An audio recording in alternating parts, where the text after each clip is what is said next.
The Tanto knife, a blade with two distinct edges, a primary edge and an angular tip section. A blade design often found in tactical or EDC pocket knives. It can be a bit tricky not to mess up the geometry. But today I have Wolfgang with me who will show us how we go about sharpening these Tanto knives. Welcome, Wolfgang. Hello, Sebastian. Please tell us why are the Tanto knife complex? You have two different bevels. So that means we have to sharpen in two separate steps and measure in the angle separately.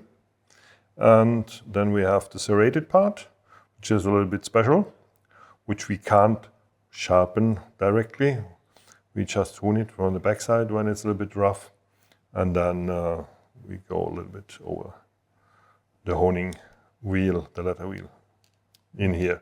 Otherwise, there's only the chance to use small files, diamond coated or ceramic or even key files. Great. We have chosen to sharpen it on a Tormek T-8 today and on the Japanese Waterstone, the SJ-250. It works well with the original stone, SJ-250 as well. But you wanted to give this a bit of extra touch and shine. When we sharpen on the Japanese Waterstone, we often recommend to sharpen with the direction of the stone because it's a bit more softer and you can get catches. And even more so with a Tanto knife that have very sharp edges.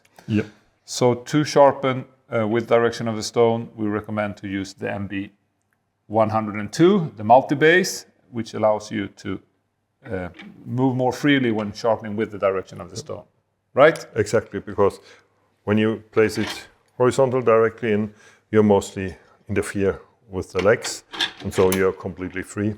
Yes. And that gives a much more comfortable and control than from below. Great. Should we start with the clamping? So we've talked like two different bevels and you need to clamp it twice. And so you also need to set the angle twice, right? Absolutely. And we don't know even the angle. So I start with the straight edge. And I clamp it here on the side of the blade because it's nicely parallel. This knife is quite big, so there's not a big issue, but if it's a little bit smaller, you have mostly these pins are in the way, you can remove them. So take it away, otherwise you will land up on the stone when you go too flat. So, but then you will anyway hit with the jig, so they're a little bit higher also. I use, in that case, parallel front side to the edge. You don't need to measure, but we place it like here, stable in here. Then we use the edge marker method. Thank you. Because we don't know the angle, we want just to replicate the existing angle. So just color it. And when you're using the Japanese Waterstone, I would say you need to repeat the same angle because to alter the angle with Japanese Waterstone, we will be here for 1.5 hours. It takes a while because 4000 grit is more polishing. Yes. And a little removing also. So then I go just a little bit closer to the stone, but as far that the legs can move down the machine. A little bit we can go in here. So, and the rest we do over the height. Maybe it could look not so bad. We have to go a little upwards. You see, there's a little bit black on the bottom. And then you're aiming to remove the marker all along the bevel, right? Yep. So the tip is a little bit black, so that means we're too flat. And now we are perfectly aligned. So then we fix everything, and then we start to sharpen. And here just slightly parallel, but we will stop here because we don't go over the serrated part. We stop here. Yeah, another way before I start. I don't know the angle. I repeat it just like that, but always the time. But when I want to know the angle, I can use our KS-123, our knife setter. That means I place it here on top. Just place it in the V-shaped part here and press it against until the stop here. So I determine the length here, fix it, have the 3 legs on here, and then I can just read the angle. And oh, it's quite steep here, 23 degrees. So you have a steep angle. That means that you will have a quite stable. Yes, that lasts for a long time. Heavy duty. And even because it's quite fine, we have just the secondary bevel more or less below. Yeah, then next time I know I can use the KS-123. I don't need the edge marker method. Yes, you need to remember the angle. So then just flat on it. And then, as I said, we can just remove a little bit over, but can at the end keep it quite calm. Don't need too much, just a little bit. And here you don't want to lift or anything because you don't want to round off. Complete straight. To have 2 separate bevels very clearly. You see a little bit here, it's a little bit deeper, so I have to go a little bit over.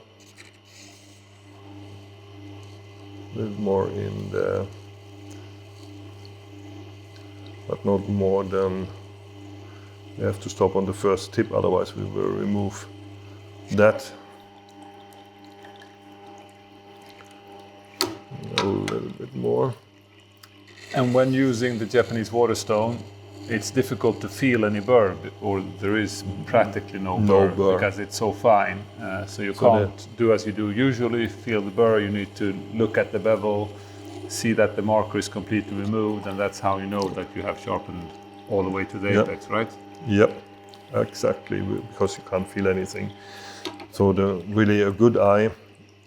You see there's a little bit color there, so that means there's a little bit deeper groove, but we don't care, we are reached always the other way to the front. And then we do the same on that side.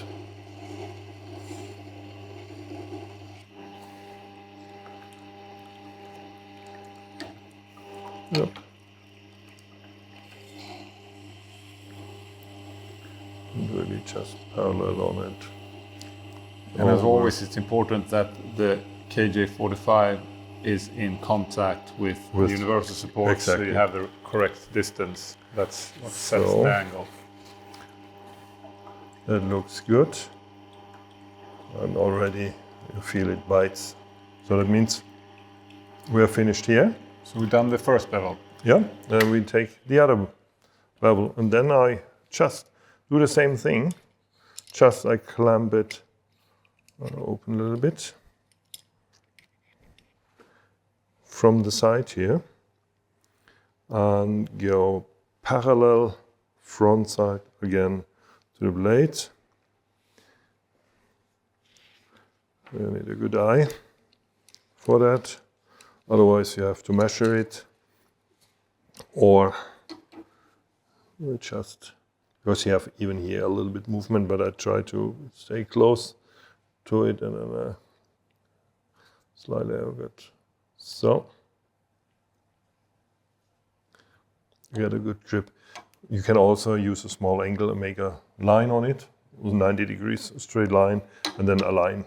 It's also possible, but still you have a little bit here the movement, so you have to keep here really. And I would not a little bit higher up in the water. And here you set the angle with the marker method as well, right? Exactly. We have set the marker here. I just go slightly on it and testing. Again, here it's more on, well, it's not so bad here. You see, you take here and there, so there's a little bit deeper groove in there. I would just slightly lower. It's very, very little. And it's a good idea to take your time when setting it up. because if you are at the wrong angle, it will take longer afterwards. So please take your time setting the angle, especially on the Japanese Waterstone, since it doesn't remove much material. So that looks good. Then same thing, just sharpen. I do the pressure with my finger here, press against here, and try to keep really aligned. Yeah, and then gives me the nice straight edge.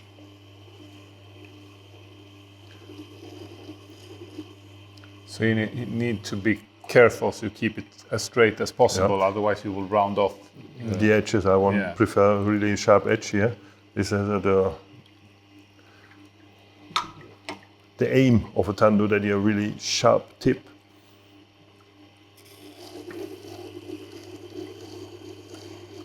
That means you need also a perfect flat stone. As you see there are small lines here, so it was freshly jeweled with the TT50.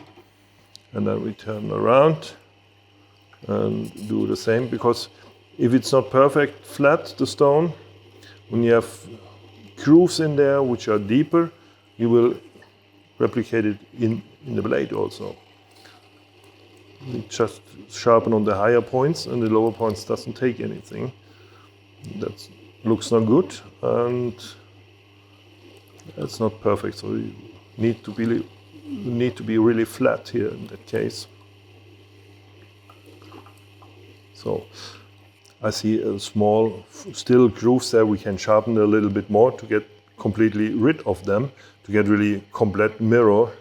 Like, I don't know if the camera sees, here on that side it's perfectly near polished, and here we have a few grooves, so it means here was a little bit deeper. So it takes a little bit more time, but I think you see what is the aim and the goal, how to clamp it. So I would go normally a little bit longer, but already here it is really biting immediately. So we have sharpened.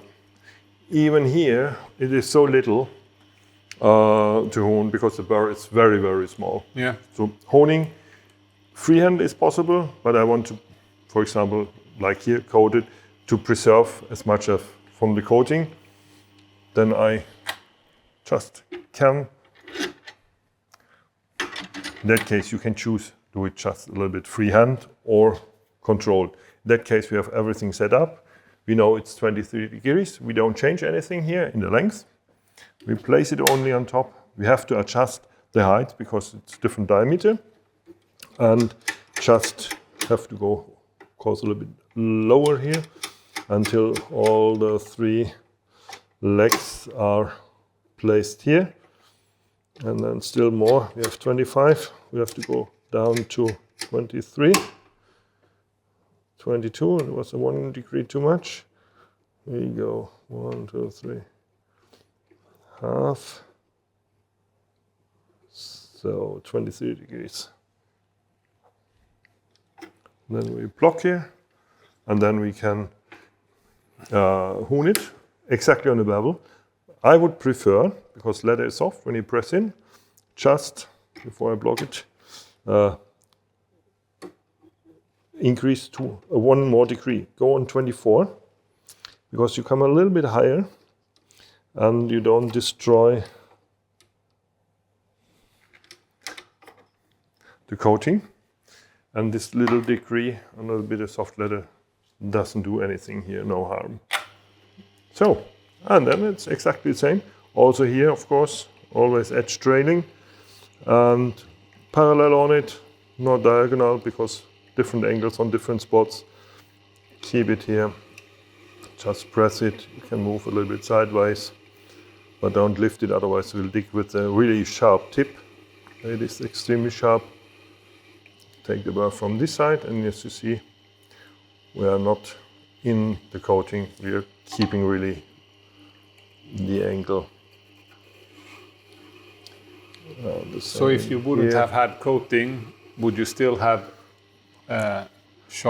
honed it controlled, or would you have freehand honed it? I'm lazy, I would have done it freehand. But it is a great tip that you can easily controlled honing when you have when you have a coated blade, right? Yeah, absolutely. Especially if you have a nice collector blades. When I change here, because then I have, again, we have 23 degrees, but I change now parallel again when you want to control Hund, and do it the same way on 24 degrees. But now I show me maybe in between how I do it freehand. Yes, you can do it freehand. Yeah, so it's according to that, the normal setup, but freehand, you say, well, I do it, it's too much, oops. I do it that way. I hold in here and hold it stable here, have hands on my body, and normally I start from the, put on the, lift on the angle, but then I touch already the coated version. So I try to here, and this a little bit the training. You can a little bit see if I'm good or not good. You just mark it again black. If I touch it perfectly, or too flat or too high. So and to use the marker method is you give an instant response on that you are actually hitting the bevel, right? Yeah. Takes forward. Perfect. And this was outside. So this is training because after a while you know exactly how it should be placed here. But honing on the leather honing wheel is also quite forgivable. Yeah. Or forgetting since it's with a soft material. Yeah. And all you round it off when you use then too much pressure. And here, exactly over, but not here. I have to go a little bit down here, it was a little bit too flat. So, and then again, when you see on the leather that's flat, no lines, then there's no burr. Yeah, looks good. Because there's not a lot of honing here, because honing the 4000, you don't create a lot of burr. Great. How do you know that it's sharp then? It feels sharp.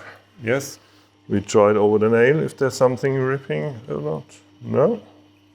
And you draw it over your nail because you have so many nerves in your fingertips, so you will feel every little irregularity, right? Yeah. And then here goes this way, and then the same here. And the tip is very pointy. Very pointy. Then we have, of course, as I said, that part. But then you will touch a little bit of the coating. There's no way. Go quite a little bit. And now we have here the pins in the way that we can't get so flat. So therefore I go a little bit diagonal to get outside of the leather wheel. I go quite flat, just a little bit. So you don't sharpen the teeth, but you freshen them up a bit. Exactly. Well, mostly you feel there's a little bit mushroomed, so flattened on the tips. Take them a little bit off. And then you can go in over the edge, it's easier here on the outside.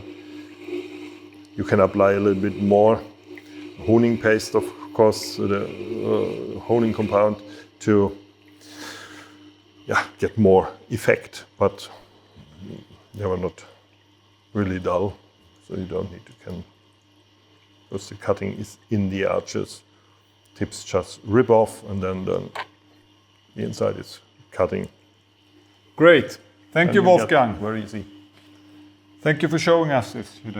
Shut up off the machine. Thank you very much. That's how you get your... Thank you. Thank you. Shake hands. Shake hands, yeah. I thought you want a knife. Thank you very much for watching as well. If you liked it, please, we have tons of videos where Wolfgang sharpens all kind of tools, so check them out. You can also give us a like or follow our channel. If you have questions regarding Tanto knives, please ask them in the commentary below and we will answer them as best as possible. In the meantime, take care and thank you for watching, everyone. Stay sharp.